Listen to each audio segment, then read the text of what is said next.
Et à la une du journal moyen aujourd'hui sur RMC, on partira en voyage. Un joli voyage, je vous emmène Vincent très très loin sur la planète d'Éric Cantona. Elle est vraiment loin, hein. Là faut prendre une fusée et c'est des millions d'années-lumière. Gros plan sur Éric Dimeco aujourd'hui, c'est toujours sympa. Et puis gros plan sur Vincent Moscato qui est le spécialiste cinéma d'RMC. Il nous éblouit tous les jours, il nous balance des références ciné à la gueule comme ça. Merci Vincent. Vous êtes prêts? Il nous jette son bonheur. Il nous jette son bonheur. Comme ça, je vous donne un peu à manger, la craque, une petite référence. Mais non, mais je sais que mon bonheur vous fait. Mais ça fait du bien, mais c'est bien parce que nous on est brut de décoffrage, foot, rugby, toi t'es là, craque un peu de ciné. Vous êtes cons, mais vous êtes cons. Vous êtes prêts? Vous écoutez RMC, c'est le 297e journal moyen de l'histoire du Super Moscato Show. En direct de la rédaction du Super Moscato Show, c'est le journal moyen d'Adrien Egoin. Vérifions deux fondamentaux du journal moyen. Pour commencer, le premier, Dugas fait-il toujours partie du triangle des Bermudas? Forcément très très emballé. Après, en t'écoutant à toi, voilà. Jean-Louis ou c'est même du Eric. classique Pierrot, mais ça passe toujours en t'écoutant à toi. On est dans le triangle. On relève même plus là. C'est validé. La deuxième base du journal moyen. La deuxième base. Gilbert Bribois sur RMC ambitionne-t-il toujours de monter un jour sur scène pour un one-man show? Le long de la ligne de touche, mais le ballon récupéré par Bounassar, calmement, qui garde le ballon, qui attend de voir Kodji arriver sur lui. Les 30 dernières secondes de cette rencontre avec le ballon dégagé. En tout cas, Tango, le joueur d'Épinal, il est dans le rythme. Hein. Ouais, tout à fait. Voilà. Tango qui va justement dégager dans les pieds de Zambo Anguissa. Gilbert. Bientôt. Jeannot, ça c'est ce que je préfère, c'est Jeannot qui en a rien à faire. Il écoute même pas. Jeannot, il est dans son truc. Jeannot, il est saoulé quoi. Je pense que ça le gonfle, moi, je pense. Jeannot, il supporte pas que tout le monde. En fait, là, s'il lui dit ta gueule, c'est pareil. Hein. Il dit ta gueule, Gilbert. C'est ce qu'il lui dit d'ailleurs. Et je soupçonne Gilbert de faire exprès.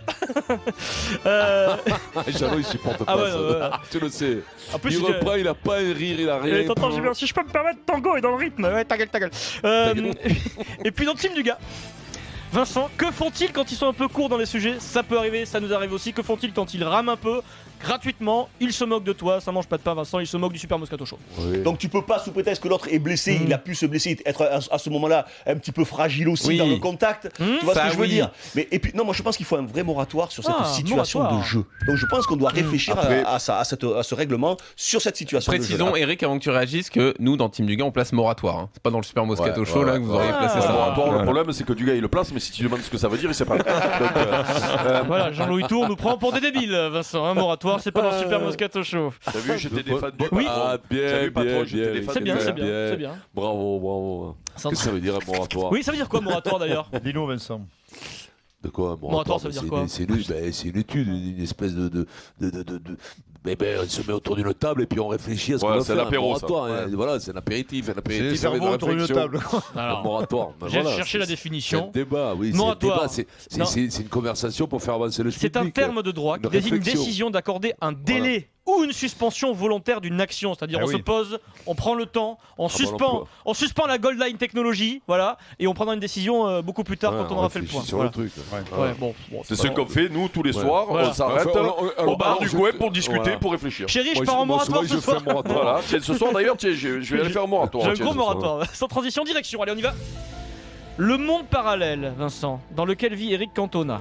Ah ouais, il est plus avec nous là. Ah là, il est invité de l'émission Clic Dimanche sur Canal+. Éric Cantona nous parle, à ce moment-là, de la communication, de la prise de parole en public, de l'expression publique. Ah ouais. Anecdote. Un jour, on m'a demandé un discours. Il y avait 500 personnes. Ok. J'avais pas envie de parler, on m'a demandé un discours. D'accord. Eric? Monsieur Cantona, on est à la télé là. Ouh! Monsieur Cantona, on est à la télé. Il est plus... C'est un silence, je crois. Là, il parle plus, il est en plateau. Monsieur Cantona? Voilà. Ça, tu vois, c'est Vous avez imaginé pendant 2 minutes ce que vous vouliez. C'était mon discours. Ça passe bien. Merci Eric. Et revenez vite de votre planète qui est très loin, qui est très très loin. Alors écoute-moi, essaie de faire ça sur un plateau de télé, de faire le silence comme ça. Mais c'est un génie. Mais c'est un génie. Tu peux pas laisser Mais c'est un génie. Un jour, il faudrait quelqu'un sur la table, tu diras que c'est un génie quoi. Mais non, mais le génie c'est que tu dis rien, on l'aime pour ça. tu tiens pendant 2 minutes, mais autour de toi personne ne dit rien. Tout le monde attend. Mais c'est ça le génie. Ah, mais vous êtes tout le monde attend pour Essaye de vous. Alors, Vincent, dis-moi, la première, Eric, non mais tu Vincent, déconnes ou quoi? Vincent, je pense que je te le dis, Vincent a du charisme. Va à la télé la prochaine fois et tente de faire le silence pendant 2 minutes. Mais c'est pas tellement le silence. Mais je dis pas que c'est ridicule, je dis, on va voir. On va voir si tu vas tenir et on va voir si autour de toi les gens ne vont pas parler. Mais c'est pas un concours de silence, Eric. Je comprends pas pourquoi tu relèves ça. Je dis juste, j'essaie de vous expliquer. Que Eric Cantona, c'est ma copine et que mais non. Écoutez, il n'y a pas une mouche qui vole. C'est-à-dire que tout le monde attend. Tout le monde attend. Je te dis que les gens, ils attendraient pas si c'est quelqu'un d'autre, c'est tout. D'accord. Non mais le problème, il est pas là, Eric.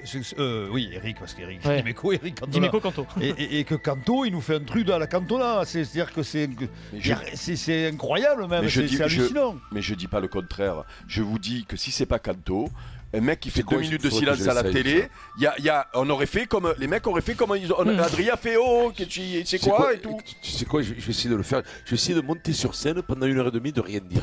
Ah mais tu sais que tu vas faire le buzz avec ça. Ça sera un truc mondialement repris. Écoutez-moi, par contre, si tu fais payer 45 balles, ça va pas durer longtemps. Après... Attends, tu crois que le libre à Canto il est gratuit ou quoi? Non mais le tien est pas gratuit. Sans transition, gros plan sur le cas Dimeco. Alors je ne sais pas ce que fait Eric Dimeco, notre Ricou national, quand il participe à Team Dugas. Alors je vais te le dire ce que je fais, mais par contre il va falloir que tu assumes derrière. Mais il a l'air un peu perturbé, voire ému. Il fait des bruits un peu troublants. Alors hier, il évoque les chocs entre les gardiens de but et les attaquants. C'est un sujet qu'on exploite depuis 2-3 jours. C'est pas non plus un sujet très émouvant, on est d'accord, c'est du foot, voilà, c'est un début d'actualité. Non mais c'est vrai. Alors enlevez la musique s'il vous plaît. Vraiment, gardez le silence autour de la table s'il vous plaît, taisez-vous et écoutez bien. Dans votre voiture, faites taire les gosses et écoutez bien sur cette séquence, un moment, la respiration d'Eric Dimeco. Une œilleur Higuain. Une œilleur également. Voilà, ça arrive. C'est difficile d'aller contre le jugement de l'arbitre. Il est sur le terrain. Que se passe-t-il, Eric? Tu te fais faire une gâterie ou quoi? C'est pas une respiration normale, Eric. Oui, vous voulez savoir? Il y avait quelqu'un sur le bureau ou quoi? On se le refait une deuxième fois? Voilà, ça arrive. C'est difficile d'aller contre le jugement de l'arbitre. Eric, t'es mon idole, Eric. C'est beau, mon idole. Eric Dimeco, mon idole pour la vie, Ricou. Oui, c'est tout. Et puis, ça arrive, hein, des fois. Des fois, tu sais pas pourquoi craque. Mais arrête-toi, je travaille. Mais non, trop tard. Deuxième question du jour. Magnifique. Dimeco est-il pervers? Hier, Dugas lui parle d'une blessure très grave d'un joueur sur le terrain, vraiment très grave. Vous savez, le genre d'image qu'on voit où on détourne le regard pour pas la voir, la blessure, tellement c'est horrible. Eric Dimeco. Tibia péroné. Tu sais, Eric, le défenseur met son pied en opposition au moment où l'attaquant va frapper. À l'arrivée, il lui frappe dans le tibia et alors t'as tout qui part, le truc horrible. D'accord, je vais regarder ça. Ouais, je vais regarder ça, ouais, je me frotte les mains. J'adore ces images horribles du Eric, il est pas comme tout le monde, c'est un véritable pervers, mon Rico. Tu vas voir tout ce que personne ne veut voir. Sans transition, vous venez d'entendre donc, on était mardi hier, c'est ça, hein, c'était donc le retour de Dudu Didi. Et nous avons retrouvé, c'est important dans une série les amis, après quelques turbulences, tu sais parfois dans les séries Vincent ça part en live. Ouais, ça part. Nous avons retrouvé les fondamentaux de la série. On parle du banc de touche de l'Olympique de Marseille, c'est un sujet encore profond. La célèbre stratégie de Didier est de retour, le célèbre Totti Monica. Tu mets une équipe bis, donc ça veut dire que tu abandonnes la compétition. Donc toi ça veut dire que dès que tu prends quelqu'un qui était sur le banc d'habitude, ça veut dire que tu lâches la compétition. Voilà. Donc toi tu veux qu'il y ait du banc, mais le banc il faut pas le faire jouer donc. Mais n'importe quoi, c'est du banc qui joue pas, c'est un banc qui joue jamais, c'est toi qui as dit que j'étais au placard. Ça fait du bien de retrouver un couple uni, tu vois, un couple d'amis. Toi tu me dis d'entrer cette attaque, je sais qu'il va mentir sur toute la ligne, qu'il va essayer de lui faire dire quelque chose qu'il n'a pas dit. Je le sais d'entrer. Et un couple qui va bien, un couple fait même le point, fait des projets sur l'avenir. Vous êtes toujours en train à Marseille de parler de l'avenir, du futur. Et comment l'avenir? Vous oubliez de vivre le moment présent. Mais oui, le moment présent, régale-toi. C'est carpe diem, mais c'est beau là. Mais c'est une leçon de vie qui vient de te donner. Il vit dans le futur. Jean-Louis, l'enfant du couple, est ravi. Il retrouve ses parents qui s'aiment comme au premier jour. Discussion constructive quand on gagne un match. Est-ce qu'on le gagne? Et quand on le perd, est-ce qu'on le perd le match? C'est intéressant comme débat, ça. C'est dans le team du gars. Si tu fais pas la Ligue des Champions, tu ne le prends pas. Mais si tu fais une finale de Ligue Europa, il va venir l'attaquant. Et si tu la perds, il vient comment l'attaquant? Si tu la perds, c'est le football. C'est intéressant comme débat. C'était profond. Ils ont fait un dernier débat très profond en foot. Est-ce que le ballon il est toujours rond? C'est intéressant. Quand t'as gagné la Ligue des Champions, mais arrête de parler du football d'il y a 30 ans, c'est plus le même. Ah d'accord, le ballon il est plus rond. Mais oui, il est rond, mais c'est plus le même football, arrête, déconne pas. Les mecs maintenant ils bandent dans la Ligue des Champions. Moi je vais vous dire, Ça m'a un peu manqué quand même. Eh ben nous aussi, ça nous avait manqué du duo Didi en pleine forme. Rendez-vous mercredi prochain. Ah, bravo. Moi je dis que quand Dugas il sort des arguments comme ça, c'est qu'il n'en peut plus déjà d'Eric. Je crois. Le problème, c'est que je crois qu'il en peut plus dès la première minute. On est tous passés par là dans cette émission. Ce que vous ne savez pas, c'est que parfois on nous dit qu'Eric, à 19h, quand ils en peuvent plus de lui-même, Eric Dimeco, carrément. Il en peut plus de lui. Je sais que je suis dingue. Il fait, me dis pas que j'ai abusé parce que je sais que t'as raison. Sans transition, cinéma. Et encore une fois, Vincent, hier nous parlions de cinéma dans le Super Moscato Show. Nous évoquions la carrière de l'acteur mythique britanno-américain. Il est né en Irlande du Nord. Il s'appelle Liam Neeson. On adore. Vincent, tu es passionné. La liste de Schindler. Tu joues dans des films. Tu nous balances comme ça ta culture ciné au visage. J'ai envie même de dire, Vincent. Oh, bah arrête, je fais jamais. J'ai envie de dire que tu nous as balancé ton ciné à la gueule hier. Écoutez ça. Alors nous, gros beaufs, nous les gros beaufs, on parle et tout. Mais Vincent, il distille des petites interventions comme ça, crac précis. Il est né en Irlande du Nord. En Irlande du Nord, ouais. Il avait fait un truc sur l'Iran. Il avait fait un film avec Brad Pitt sur l'Iran. Les mecs qui sont nés en Irlande du Nord, c'est des ronces. Et bam, vous avez vu comme il nous place sa référence là, comme ça, mine de rien. Il nous a fait un film avec Brad Pitt sur l'Iran. Le mec est un cinéphile quand même. Malheureusement, c'est pas. Mais je le sais au moment où je l'ai dit, je le savais, c'était Harrison Ford. Direction l'Irlande donc. J'ai reçu un message d'un auditeur sur Twitter, Convert, qui est un fan de ciné qui nous écoute, qui nous apporte juste une petite précision, Vincent, c'est juste un détail. Brad Pitt joue effectivement dans un film sur l'Irak qui s'appelle Ennemi rapproché, 1997. Mais juste un petit détail, Liam Neeson, lui, pas du tout, il a jamais joué dans le film. En revanche, tu es effectivement confondu avec Harrison Ford, qui joue le rôle du policier qui héberge Brad Pitt. Liam Neeson, il joue dans Michael Collins, film sorti en 96 qui raconte la lutte pour l'indépendance de l'Irlande au début du XXe siècle. Voilà.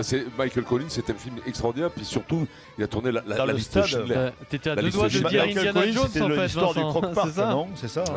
C'est l'insurrection de Pâques en 1916 à Dublin. Mais n'hésite pas, Vincent, comme ça, à nous préciser des choses sur le ciné, parce que nous on est un peu. Ouais, n'hésite pas à nous jeter ta culture cinématographique au paysage. Ouais, et puis t'as le droit de reparler de Vercingétorix ce jour, parce que c'est culte quand même. Mais il jouait pas. Il avait petit rôle, moi je l'ai vu. Il jouait quelque part, mais c'est la liste de Schindler qui l'a fait énormément connaître.